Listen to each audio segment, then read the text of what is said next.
West Coast Cookbook and Speakeasy with Chef Justice Putnam. netrootsradio.com.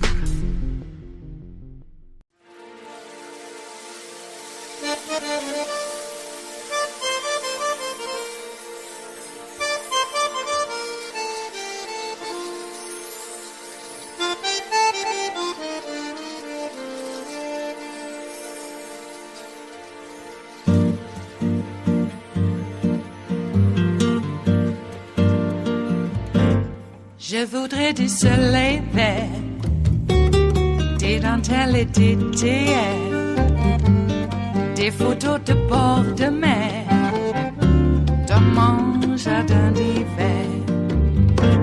Je voudrais de la lumière, comme en Nouvelle-Angleterre. Je veux changer d'atmosphère, dans mon jardin d'hiver. À fleurs sous la pluie de novembre, tes mains qui courent, je n'en peux plus de t'attendre. Les années passent, qu'il est loin, là je tombe. Nul ne peut nous entendre. Je voudrais du Fred Astaire, revoir un latte Goël. Well, Arthur Ray Hansen II of Huntsville, Alabama, has become the first Trump follower to be accused of following Donald Trump's implicit instructions to threaten the lives of people involved in the arrest and prosecution of Donald Trump. He delivered those threats in the stupidest possible Trumpian way by leaving voicemail messages for Georgia's Fulton County Sheriff, Patrick Labatt, and a separate voicemail message for Fulton County District Attorney Fani Willis. As soon as he hung up that phone, he was on his way to eventually being arrested and charged with the federal crime of transmitting interstate threats. And when I read you the voice messages that he left in a moment, you can reasonably conclude that he is very likely going to federal prison for those two phone calls. If Arthur Ray Hansen II faces a judge in a sentencing hearing, the defendant or his lawyer will definitely tell the judge that he had no intention of carrying out his threats. And that won't be enough to save him from a prison sentence, but it will probably, and this is just a guess, it will probably be true. More than 99% of death threats are delivered by people who have no intention of carrying them out. I don't want to minimize death threats in any way because the threats themselves are serious crimes. But no one I know is more relaxed about death threats than I am. The only person I ever knew who was more relaxed about death threats than I am is my father, who gave me my first formative lesson in death threats when I was in first grade. My father was a Boston police officer who worked his way through college and law school in night school and got his first big break as a lawyer in what was then the crime of the century, the first time bank robbers stole over $1 million. It was the famous Brinks robbery in Boston that over the following decades became the subject of several movies. My father represented some of the 11 defendants in that case, all of whom were found guilty. And then years later, when the appeals process was finally exhausted, my father made a very unusual motion in court to have some of the evidence in the case returned to him, evidence that was taken from the trunk of the car of one of his clients during the arrest that was never linked to the crime. It was $5,000 in nickels, dimes, and quarters in what appeared to be unmarked bank bags. Now, certainly suspicious stuff, but never linked to that crime. The prosecution was very surprised by the motion. They weren't accustomed to having convicted bank robbers say, "Give me the money back that you found in the trunk of my car."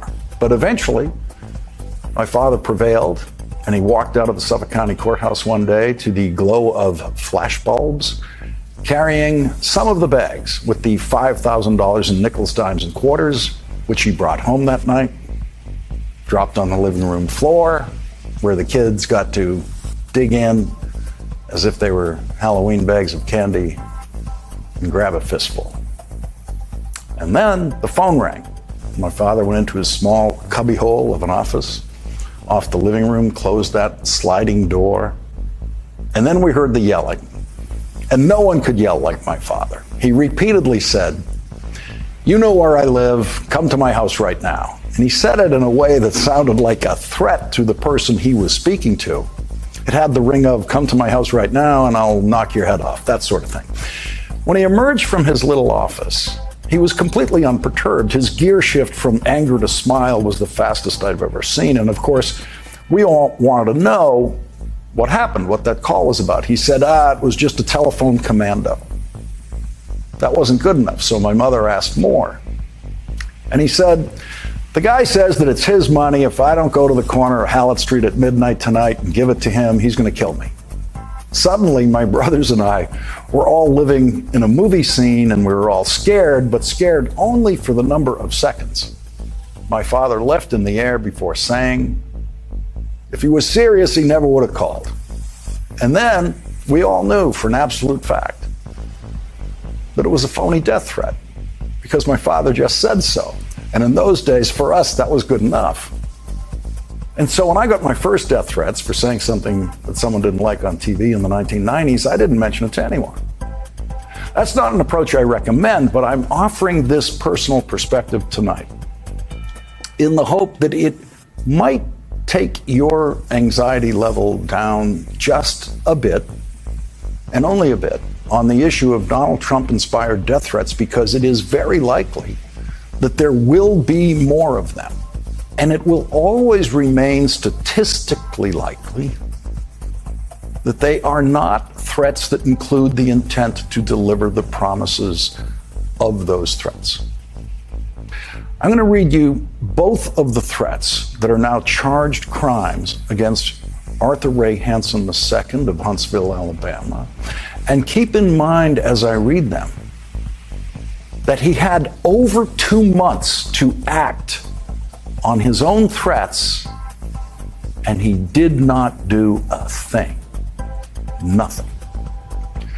Shortly before Donald Trump was indicted in Georgia, Arthur Ray Hansen II, according to federal prosecutors, quote, called the Fulton County Government Customer Service line twice and left 2 voicemails, the first for Sheriff Labatt, the second for District Attorney Willis. In his message for the sheriff, Hansen made statements that included, "If you think you're going to take a mugshot of my president, Donald Trump, and it's going to be okay, you're going to find out that after you take that mugshot, some bad expletives probably going to happen to you. If you take a mugshot of the president and you're the reason it happened, some bad expletives going to happen to you. I'm warning you right now before you expletive up your life and get hurt real bad. Whether you got an expletive badge or not ain't going to help you none, and you going to get expletived up. You keep expletiving with my president." In Hansen's message for the district attorney, he made statements that included, watch it when you're going to the car at night, when you're going into the house. Watch everywhere that you're going. I would be afraid if I were you, because you can't be around people all the time that are going to protect you. There's going to be moments when you're going to be vulnerable. When you charge Trump on that 4th indictment, anytime you're alone, be looking over your shoulder, and what you put out there, expletive, comes back at you 10 times harder, and don't ever forget it. Arthur Ray Hansen II of Huntsville, Alabama is 59 years old. He is, like every Trump supporter who has committed violence for Donald Trump or threatened to commit violence for Donald Trump, profoundly and irreversibly stupid. He is a terrorist. Those phone calls were intended to deliver, at minimum, terror into the lives of Sheriff Labatt and District Attorney Willis and their families and the people they work with. If Arthur Ray Hansen II faces a judge in a sentencing hearing, his lawyer will definitely blame Donald Trump for those phone calls in the same way that January 6 defendants' lawyers have blamed Donald Trump for their behavior. And on that point, the criminal defense lawyer will be telling the truth. Judges in all of the Trump cases, with the exception of the Florida federal judge who was appointed by Donald Trump, are considering how to stop Donald Trump from, in effect, picking up the telephone and putting it in the hands of the Arthur Ray Hansen IIs out there who are ready to spread Trump terror in the world. The New York judge in the Trump civil fraud case has already fined Donald Trump twice for violating that judge's gag order, barring Donald Trump from verbally attacking court personnel. And in Washington, D.C., federal judge Tanya Chutkan on Sunday night reinstated a gag order on Donald Trump that she had suspended while Trump was appealing the gag order. An hour after Judge Chutkan reinstated the gag order on Sunday night, Donald Trump posted, "I called Bill Barr dumb, weak, slow-moving, lethargic, gutless, and lazy, a rhino who couldn't do the job. I was tough on him in the White House for good reasons, so now this moron says about me to get even, his verbal skills are limited. Bill Barr is a loser." Judge Chutkan's gag order bars Donald Trump from attacking witnesses in the case in which Donald Trump was charged with crimes leading up to and on January 6th. His Attorney General, William Barr, is going to be a witness against him in that case. And then Donald Trump posted through the night, last night, at 1:05 a.m., "Radical left judge taking away my right to free speech." Judge Chutkan's gag order does not bar Donald Trump from attacking the judge.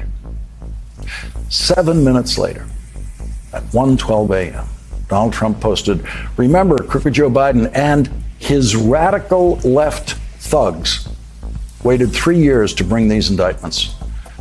Judge Chutkan's gag order does bar Donald Trump from attacking the prosecutors in this case, who, in this post, Donald Trump was calling radical left thugs. At 4:24 a.m., Donald Trump reposted that same radical left thugs post. In addition to the 2 violations of the gag order in these posts, we see a chart of Donald Trump's insomnia, a condition he has admitted to for many, many years. The effects of insomnia are cumulative and get worse and worse over time. Donald Trump got a maximum of 3 hours sleep last night. How that affected his performance today, we have no idea, since he did nothing public today. But for a presidential candidate who is constantly accusing the Democratic candidate, Joe Biden, 3 years older than him, of being too old, it is worth noting that the effects of insomnia, according to the Mayo Clinic, are not what anyone should be hoping for in a president. Irritability, depression, and anxiety, difficulty paying attention, focusing on tasks or remembering, increased errors or accidents. That's the man who most Republican voters tonight want to be president again, and who Arthur Ray Hansen II of Huntsville, Alabama, tried to help by delivering death threats. It is Wednesday, the 1st of November of 2023, and you are in West Coast Cookbook and Speakeasy. I am your chef de cuisine, Justice Putnam. Gunner, the English bulldog, is our snoozing sous chef. Precious, our little Yorkie, is the door girl, and she will be seating you directly for our especially special daily special, Smothered Benedict Wednesdays. Will no one rid us of these meddlesome priests? meddling with our fluffy egg dish and a velvety hollandaise sauce. How dare they? How dare they indeed. Alrighty. Well, it looks like they caught the kid, and I call him kids because anybody under 40 to me is a kid. Alright. And he really is a kid. He's like an undergrad, I believe. Maybe, well, regardless. They got the perp at Cornell who had been making vile anti-Semitic threats of death and destruction. And so there. They got him. And I don't know. He apparently, from what I could gather, he's a member of a frat house. Is he a member of a frat house or fraternity? Well, they show the frat house he ostensibly resides in while he's attending Cornell. I guess he's not attending Cornell anymore. Oh my God. You know it costs about $250,000, $260,000 to attend Cornell. Ow. Well, that's one way to throw it away. Does he get it back? I don't think they're going to refund his money. Maybe they don't pay up front for the whole 4 years, but I think that maybe his parents are not going to be very happy. No. Or maybe they are. Maybe they raised him like that. I don't know. Takes a village? Maybe, maybe not. So, this BS is going on, and I wonder why. Because we've allowed it to, unfortunately. I remember the original Infantata. Well, at least, the one that was big for us. Because I think there's been a couple that have gone on over the years during history. Maybe not the last 75, but regardless. I don't really remember the outright abject Islamophobia, anti-Semitism. I just don't quite remember it. Not to the levels that we see it now, certainly. I would say there wasn't much of a change in the anti-Semitism, which was really always high. Always has been high. Let's be clear about that. So when it goes higher, it's even more shocking. But the Islamophobia was still relatively new. Yeah. Have to find new people to hate. Get used to, having, black people rammed down our throats. Finally got used to that. Now you're going to tell us we got to put up with little green people? Damn. Then the argument is, well, look, green people aren't really that discriminated against. Look at the Jolly Green Giant. And then the retort to that is that, yeah, we're talking celebrities, but we're talking about the average little green person. What about them? We have to hate them, don't we? All right. So, move on from little green people. What's next? Is that human nature? To always suspect the outsider? Maybe so. Maybe if it was the outsider who brought disease and pestilence, could be. What if you're the outsider bringing it? What then? So much for social mobility, huh? On the other hand, adapt and survive. Maybe. Maybe it's not an infection. Maybe it's an inoculation instead. Get a little bit. Helps you survive in the greater world. Yes, sirree. All right. Well, enough of that. Or is it? But I just don't remember the levels of violence and ostensible rational thinkers at major universities falling prey to this just abject hate. I don't remember it. And that's not because I don't remember it. I'm not being rhetorical. Well, maybe I am being rhetorical. The reason I don't remember is because it didn't happen, is what I'm trying to get across, and you know that. We were all there. Not certainly at the levels that we see currently. So what has changed? It used to be that those who advocated this level of violence and intimidation was a rather small number who were marginalized and kept at bay in any number of ways, societal shunning, etc., etc. Now, I would proffer that it's not any more people, but for some reason the rest of us are letting them get away with it. Under the aegis of that everybody has the right to express themselves, do they? I would say, yes, everybody has the right to express themselves. They have the right to rob a bank. Right? But there are consequences to that. Rob a bank, we're going to track you down and throw you in jail, and hopefully we get the money back. You have the right to do any number of things. Run a stop sign and cause a major crash in the intersection. That is your right, apparently. But there are consequences to that. Not only possible death of your own self plus all those people around you. That's a grave consequence, literally. But also, degrees of liability will be ascribed.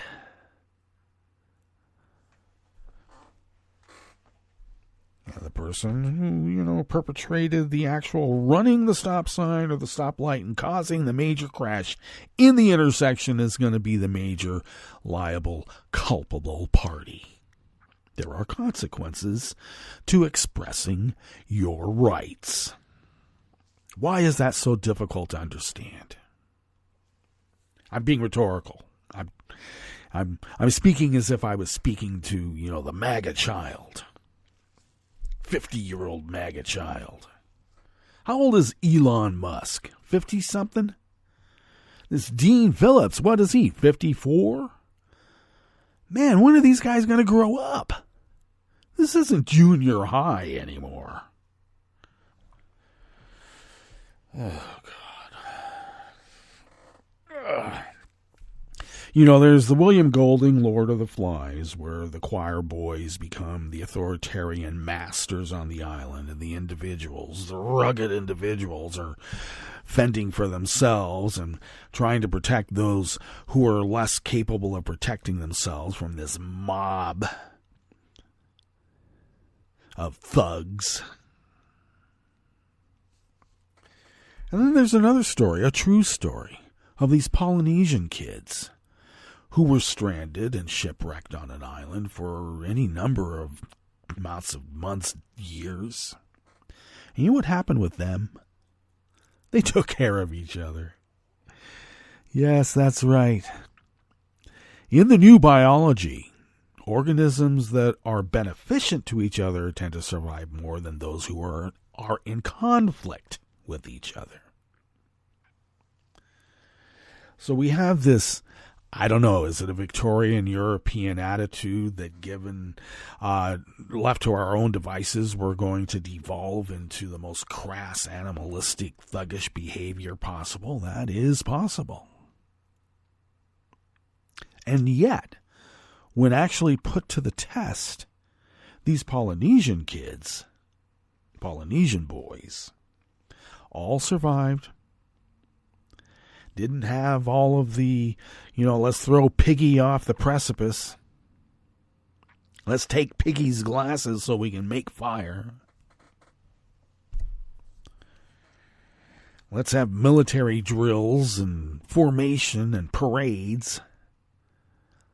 They didn't have that. Can't we all just get along? Shouldn't we? I think we must. Indeed. All right. Oh, well, let us now give you a rundown on what we have in store for you in this salon that we call West Coast Cookbook and Speakeasy. I chose another clip, or longer clip, and It's because it's so important. This stochastic terrorism that we're experiencing from one Donald J. Trump has turned into actual acts of violence and terrorism. And we better not forget it. We better not ignore it. Call it what it is. On the rest of the menu in the Bistro Cafe as we begin this fabulous Smothered Benedict Wednesdays, a black senior manager at AT&T was fired after she reported a racist death threat. They fired her. The Arizona Attorney General is investigating 2 county officials who refused to certify the 2022 election. Yeah, you have a right to a lot of things, but there are consequences. And the country's largest Christian university is being fined almost $38 million. $38 million for misleading students about the cost of its graduate programs. Oh, so there's only 9 commandments? After the break, we move to the chef's table where Finland convicted 3 neo-Nazis for plotting racially motivated attacks using 3D printed weapons. And 3 members of a pop music group in Belarus were sentenced to prison for 9 years in the country's relentless crackdown on dissent. Coming to an America near you if we are not careful. All that and more on West Coast Cookbook and Speakeasy. Bon appetit.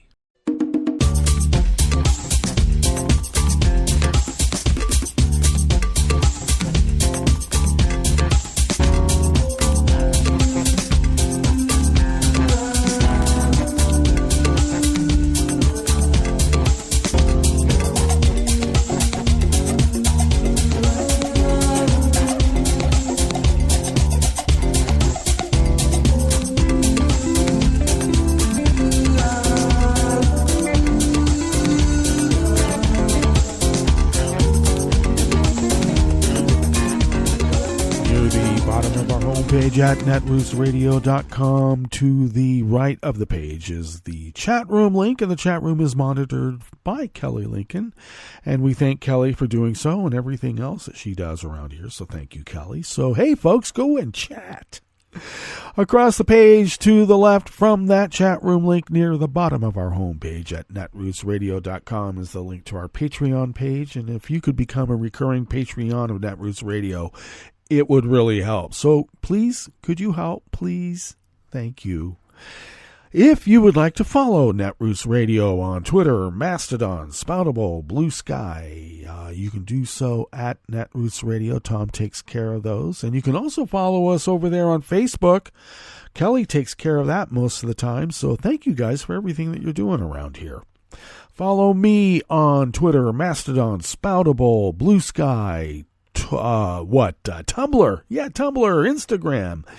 You can find me even on Facebook at Justice Putnam or simply Justice Putnam. You know, however it is. Anyway, look for me there, and I post the show notes and links diaries on Daily Codes 10 minutes before showtime. And if you follow my social media feeds, you can usually find my Daily Codes diaries in which the show notes and links can be had. And that's where you can read the actual reportage from the actual reporters. You can also follow the show on Twitter at Cookbook West and pick up podcasts by way of Spreaker, TuneIn, iHeart, YouTube, iTunes, really wherever podcasts can be found. Yep. But I got to tell you, you're not going to find them on Stitcher. Nope, you just won't be able to. Try. You'll see. All right, this first offering here in the Bistro Cafe at West Coast Cookbook and Speakeasy is Out of the Daily Beast by Brooke Lee Howard. A woman in Ohio who worked at AT&T for more than 30 years has filed a lawsuit against the telecommunications company, accusing it of discriminatory retaliation after she says she was fired for reporting a racist, misogynistic threat that she received and that even called her the N-word. Stacey Fowler, age 53, launched a legal battle on September 28th with AT&T and its Midwest division and AT&T subsidiary Ohio Bell Telephone Company for their abhorrent and shocking conduct. The complaint says AT&T did not treat the vicious and vile, racist and misogynistic death threat that Fowler reported with any urgency or gravity, the lawsuit alleges. According to the suit, Fowler, a black woman and director in Columbus, said she walked into her office in March and found a note under the door that read, "You stupid N-word bitch. If we can't take you down, we will take you out." Along with a hateful note, Fowler's business card was stapled to it, with her job title scratched out, according to the lawsuit. Fowler immediately reported the racist, misogynistic threat, rather than hold a single person responsible for this cowardly racist act. AT&T protected the racists, fulfilled their wishes, and fired Fowler instead, mere weeks after Fowler was threatened, the lawsuit says. Then AT&T replaced Fowler with a white male. In doing so, AT&T made clear that it would go above and beyond to protect white males at the expense of minorities and females in general, and Fowler in particular, according to the lawsuit.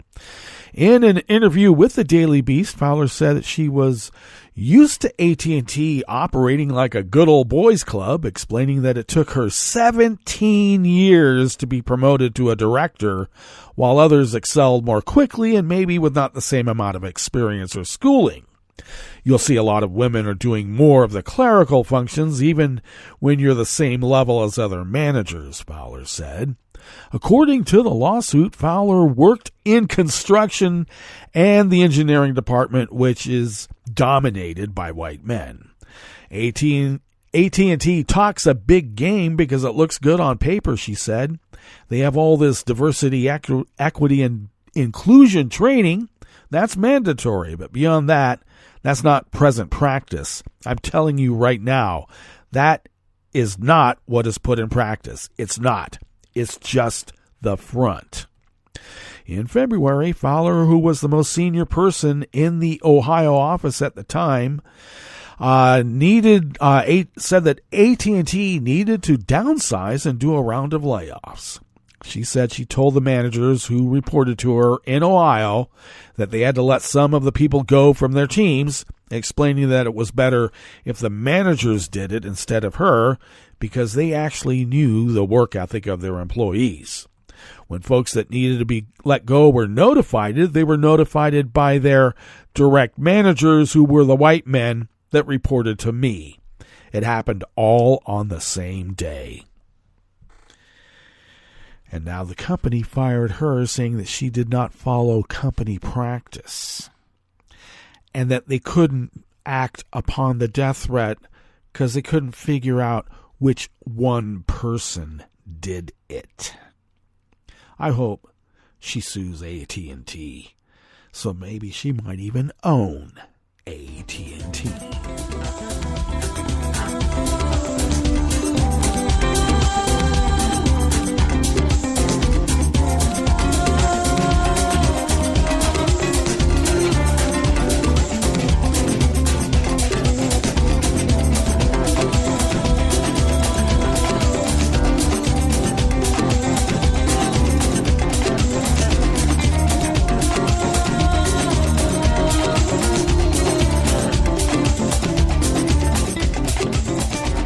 Associated Press staff bring us this next offering here in the Bistro Cafe of West Coast Cookbook and Speakeasy, Smothered Benedict Wednesdays. 2 Cochise County officials who refused to certify the midterm election results are now the subject of an investigation by the Arizona Attorney General. County Supervisors Peggy Judd and Tom Crosby, both Republicans, told the AP yesterday, Tuesday, they received subpoenas last week to appear before a grand jury. The subpoenas were first reported by nonprofit news organization VoteBeat. The 2-page subpoena from Attorney General Chris Mays, a Democrat, does not mention why they are being summoned. Judd said she was shocked to get subpoenaed almost a year after the election. She is only guessing that it has to do with election integrity and last year's effort to push for a hard count of all ballots, but they ultimately followed the law, she said. I don't feel like I broke the law, but obviously the courts have different feelings, Judd said when reached by phone. Crosby said, I can only guess, but why ask when you can ask the Attorney General? Richie Taylor, a spokesperson for the Attorney General, said the office cannot legally comment on grand jury proceedings. Both supervisors are currently looking for attorneys because Cochise County does not provide representation for criminal matters, and they must appear on November 13th in a courtroom in Phoenix.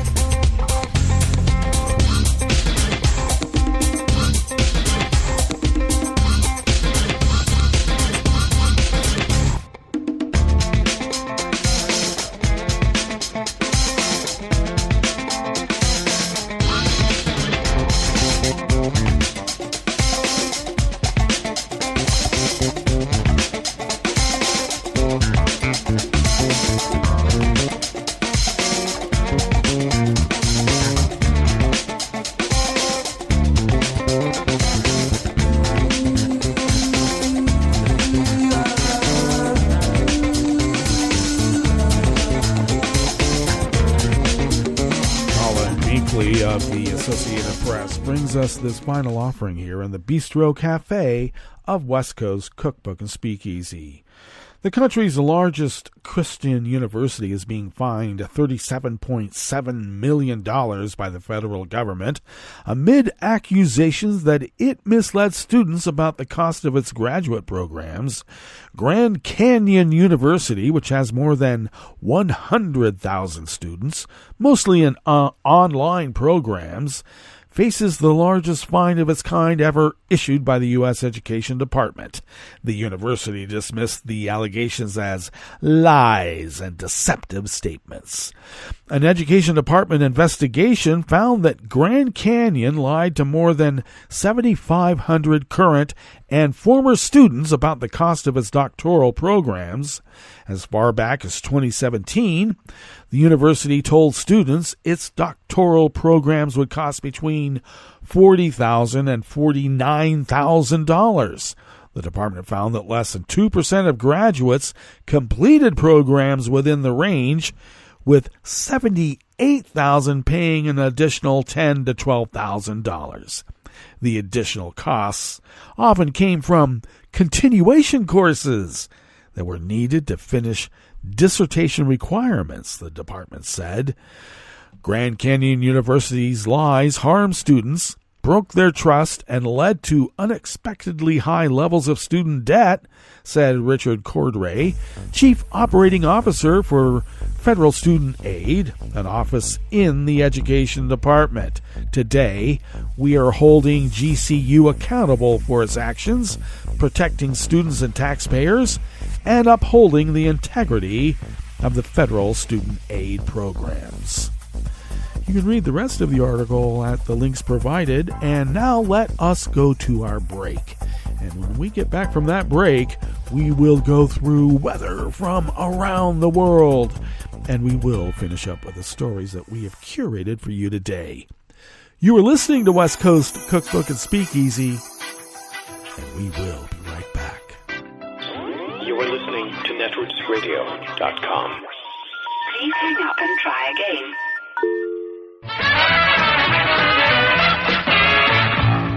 From a point at sea to the circles of your mind, a new force is at work for planetary transformation. New radio for a new Earth.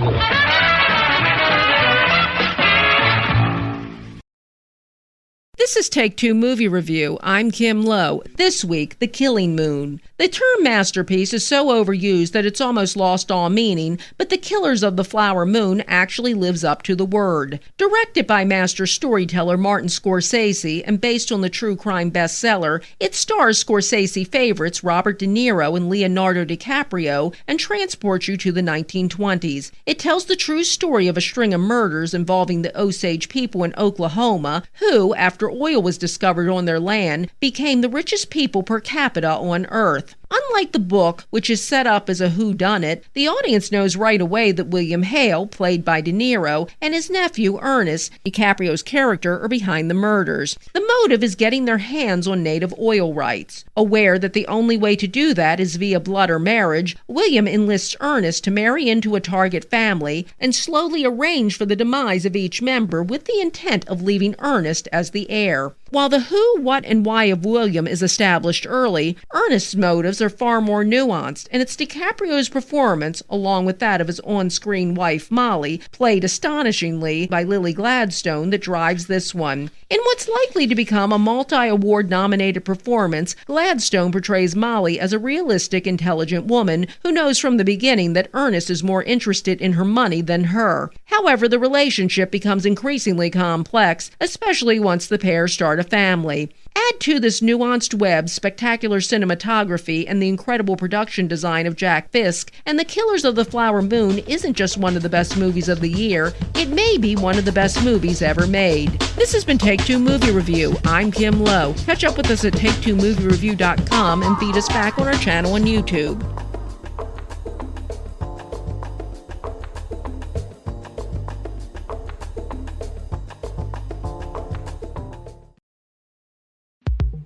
This is Scientific American's 60-Second Science. I'm Christopher Intagliata. When you look up at the Milky Way, you're gazing at the galactic equivalent of Rome, a metropolis of stars with layers upon layers of history, just like the Eternal City. So says the astronomer Hans Walter Rix. There were glory days, there were disasters, and all of these things kind of happen in the life of galaxies. And the Milky Way is just one galaxy. We can look at star by star. And so you can kind of see individual episodes in actual detail. Now Rix and a colleague at the Max Planck Institute for Astronomy in Germany have indeed gone star by star, determining the ages of nearly 250,000 stars in the Milky Way. That work has allowed them to reconstruct some of the major life events in the galaxy's evolution over its 13 billion years of existence. What it showed is that indeed the youth and childhood of the Milky Way was turbulent, but actually afterwards we've lived an enormously sheltered life compared to most other galaxies. Gas drizzled in, and the suburbs grew peacefully and sprawled. The astronomers say that the galaxy's thick disk began to form around 13 billion years ago, just 800 million years after the Big Bang. Then, around 11 billion years ago, a cataclysmic collision occurred. The Gaia Enceladus satellite galaxy crashed into the Milky Way. And just at the same time, there was a huge burst of star formation, or a large increase of star formation in our own Milky Way. And that suggests, doesn't prove, that the perturbance that this infalling satellite created caused a lot of the gas that was in our Milky Way to form stars. The details are in the journal Nature. Now, none of this is a total surprise. People have simulated the Milky Way's formation before. So I would say really what our work has done is it just shows it clearly. A long suspected picture is coming into focus. In other words, this work lays out a more definitive playbill of the acts in this galactic drama. Thanks for listening. For Scientific American's 60-Second Science, I'm Christopher Intagliata. I'm probably okay to have one more drink before I drive home. I'm probably okay. I open the window to stay alert. Probably okay. I just popped some gum in my mouth. Step out of the car, please. I probably made a mistake. Probably okay isn't okay when it comes to drinking and driving. If you see a warning sign, stop and call a cab, a car, or a friend. Buzzed driving is drunk driving. A message brought to you by NHTSA and the Ad Council. He seems sorry. We very clearly told him not to look up there. I'm honestly impressed that he was able to do it. Right? What, did he balance on that big chair? Yeah, I mean, I guess he'll just know what his gifts are this year. I really thought we had hidden them well. If they can find their presents, they can find a gun. 911, what is your emergency? Every day, 8 kids and teens are unintentionally killed or injured by loaded and unlocked guns. Learn how to make your home safer at endfamilyfire.org. Brought to you by the Ad Council and End Family Fire. But Mom! Don't but Mom me. You heard what the doctor said. I'm fine. I just got my bell rung. It's not like I blacked out. You've had headaches, dizzy spells, and you're just not yourself. That's not feeling fine. Come on, I can't miss the game. It's still serious, even if you didn't black out. It's better to miss one game than the whole season. All concussions are serious. Know the warning signs and never let your child return to play before a healthcare professional says it's okay. A message from CDC. Hi, I'm Tom Hartman, and since you're listening to netrootsradio.com, show your progressive side and go to the donate button on the bottom of the homepage. It's progressives like you who power Netroots Radio and keep the progressive message beaming everywhere 24 hours a day. Just go to our donate button at the bottom of netrootsradio.com. Thank you for keeping progressive radio at full power.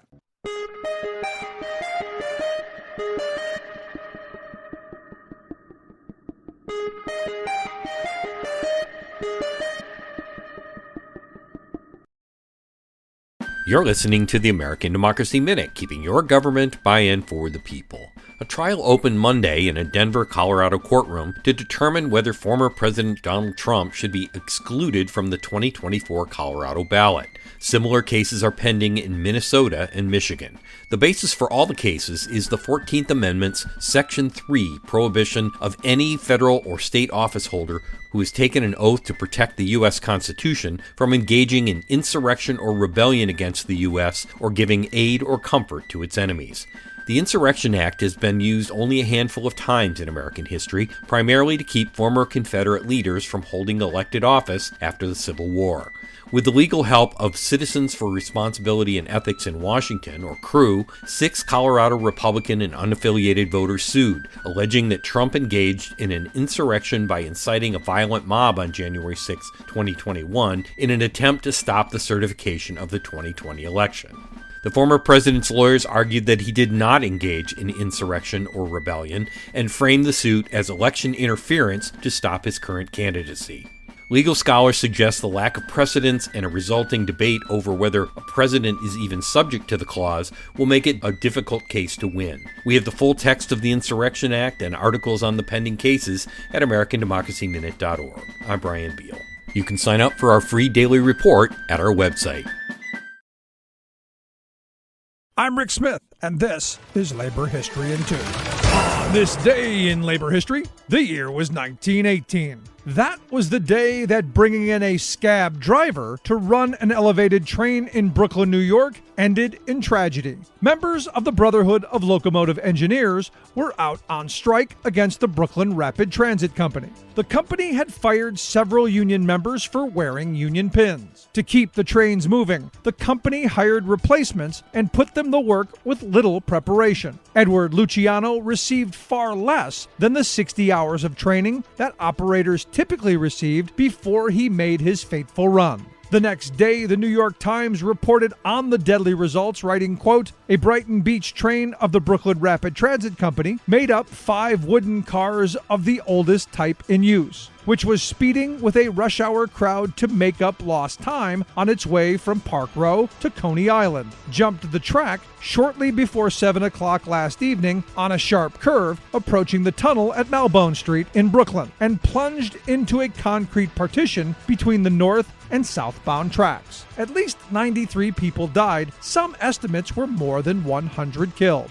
The operator and several company officials were eventually put on trial for manslaughter. No one was found guilty. The company did, however, pay out damages to some of the families. Negotiations between the company and the union would continue until 1920. The union eventually won most of its demands. In the years after the crash, new safety measures were implemented for elevated trains to help guard against human error. Oh, the workers on the SP line to strike sent out a call. But Casey Jones, the union scab, he wouldn't strike at all. His boilers, they was leaking. For more information, go to laborhistoryin2.com, like us on Facebook, follow us on Twitter at laborhistoryin2.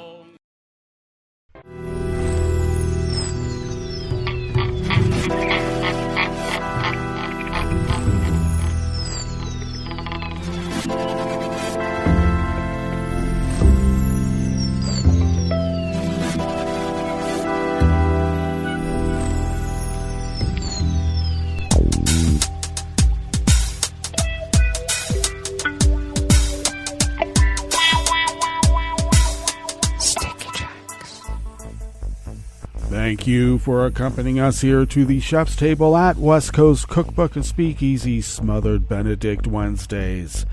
We always begin, whether from around the world, along the banks of the Rogue River, in the Rogue River Valley of Southern Oregon on the west coast of the continental United States of America, where it is currently 40 degrees Fahrenheit under foggy conditions, cloudy later on, and we will have winds light and variable with highs around 70 degrees, then cloudy overnight with lows in the low 50s, another warming trend for our nighttime temperatures. Winds will be light and variable, and then rain tomorrow with highs in the upper 50s, winds light and variable. Looks like we're going to get about a half an inch of rain and then another week or more of precipitation with quite a bit of rainfall each day. Looks like ragweed pollen is back in the picture here in our little town of Rogue River. It is rated low.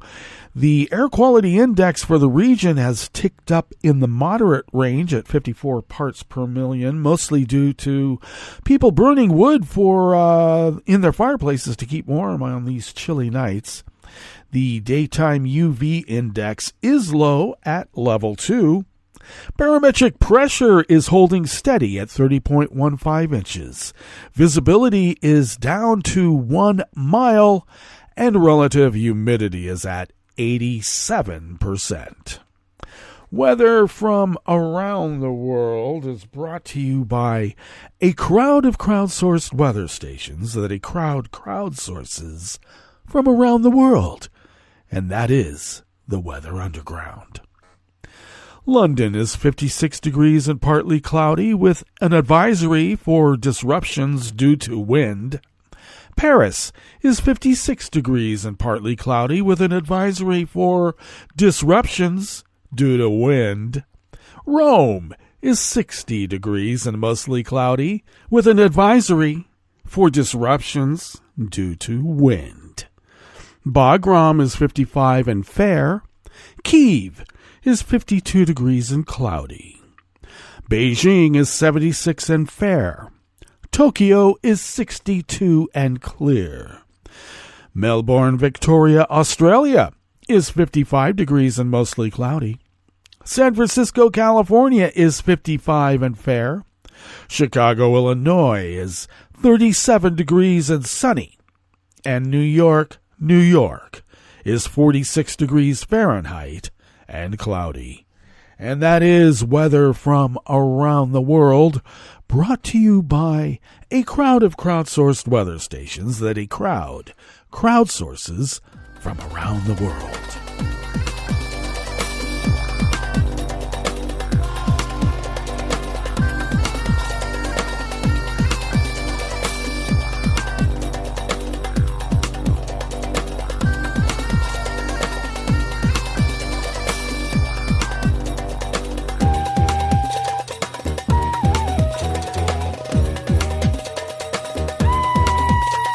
Staff at the Associated Press World Desk brings us this first amuse-bouche here at the Chef's Table at West Coast Cookbook and Speakeasy, Smothered Benedict Wednesdays.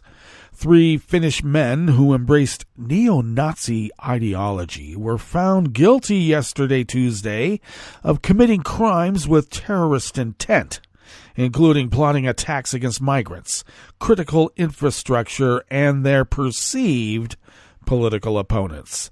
The Päijät-Häme District Court sentenced the main suspect, Viljam Lori Antero Nieman, to 3 years and 4 months in prison on charges of aggravated firearms offenses committed with terrorist intent, as well as training to commit a terrorist act. Nieman, aged 29, was also convicted of a narcotics charge. His 2 accomplices received a sentence of 1 year and 9 months in prison and a suspended prison sentence of 7 months, respectively.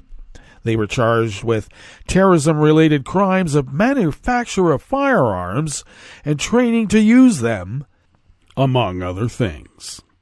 Public broadcaster YLE said the case marked the first terrorism conviction in Finland that is linked to far-right ideology. The crimes took place between 2021 and 2023. Finnish prosecutors told the court that the men had produced semi-automatic weapons using a 3D printer in preparation for a race war against their opponents. The defendants believed that protecting the superiority of the white population justified the use of violence against perceived enemies, including immigrants, ethnic and religious minorities, and anti-fascists, prosecutors said. The men also plotted attacks on key civilian infrastructure, such as electricity grids and railroads. Sounds familiar, doesn't it? A police investigation showed that the defendant's activity did not progress to the level of preparation for a concrete act of terrorism. The 4th defendant in the case, a 66-year-old man, was handed a prison sentence of 1 year and 2 months for firearm crimes that were not committed with terrorist intent.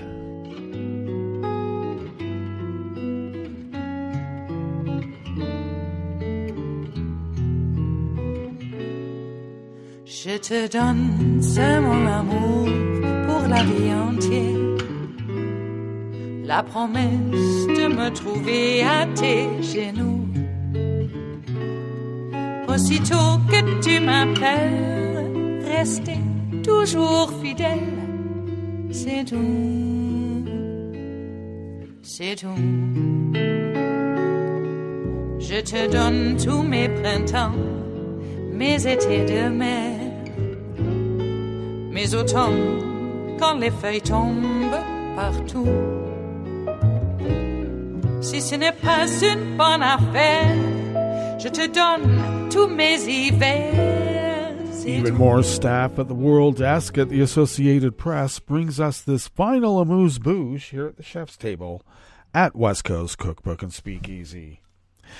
Members of a pop music group that became a symbol of protest in Belarus were sentenced yesterday, Tuesday, to prison terms of up to 9 years in the country's relentless crackdown on dissent. The Tor band became widely known in Belarus during a wave of protests that arose in August of 2020 following the disputed presidential election in which Alexander Lukashenko was declared the winner, giving him a 6th term in office. The protests lasted 4 months, the largest and most prolonged show of dissent since Lukashenko came to power in 1994 and repressing independent news media and opposition. Lukashenko unleashed harsh measures against the protesters, with police detaining some 35,000 people and beating thousands more. Many major opposition figures fled the country, including Svetlana Tikhanovskaya, who ran against him in the election. Others have been jailed, such as Nobel Peace Prize laureate Ales Bialiatski, founder of the human rights group Vyazna. The 3 members of the tour band were arrested in October of 2022. A court in the city of Homel found the musicians guilty of 4 counts of inciting hatred, creating an extremist group, discrediting Belarus, and worst of all, insulting the president.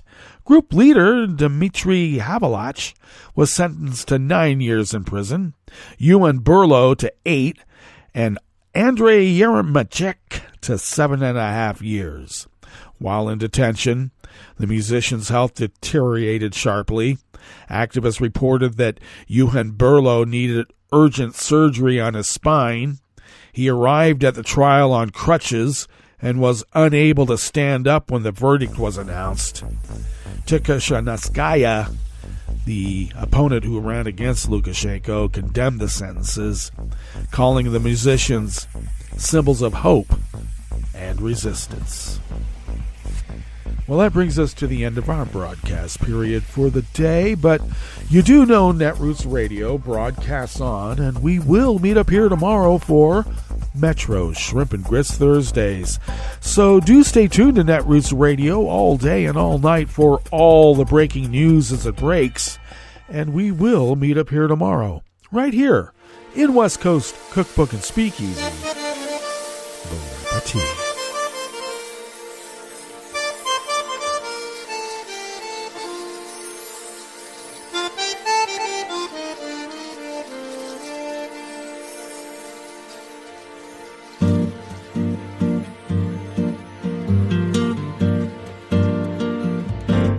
Je voudrais du soleil vert, des dentelles et des théières, des photos de bord de mer, dans mon jardin d'hiver.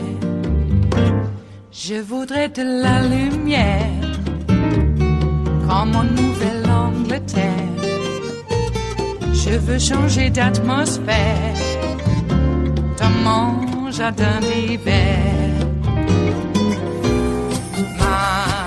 À fleurs sous la pluie de novembre, tes mains qui courent, je n'en peux plus de t'attendre. Les années passent, qu'il est loin, là je tombe. Nul ne peut nous entendre. Je voudrais du Fred Astaire, revoir un latte Goël. Je voudrais toujours te plaire dans mon jardin d'hiver. Je veux déjeuner par terre, comme au long de golfe clair. T'embrasser les yeux ouverts dans mon jardin d'hiver.